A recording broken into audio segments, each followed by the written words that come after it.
Hello learners! It's great to see you again. Today, we will learn about multiplication.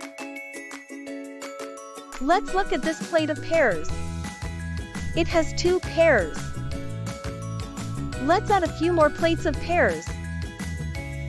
How many pears are there in total now? Pause and discuss with your friends. There are 4 plates, and each plate has 2 pears. 2 plus 2 plus 2 plus 2 is equal to 8. When we are adding equal groups to find the total, we are multiplying. We have added 2 4 times. So, 4 times 2 is equal to 8. We read the multiplication symbol as times, and it means groups of.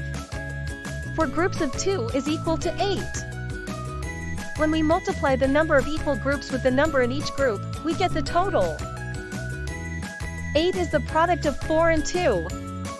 There are 8 pairs in total. Now, let's look at another example with equal groups. How many flowers are there altogether? There are 5 pots, and each pot has 3 flowers. 3 plus 3 plus 3 plus 3 plus 3 is equal to 15. Can you think of a multiplication sentence to find the total number of flowers? Pause and discuss with your friends. There are 5 equal groups of 3, and they add up to 15. So, 5 times 3 is equal to 15.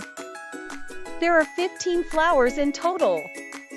Did you get it right? Today, we have learned about multiplication. Great job on completing this video. Hope to see you again.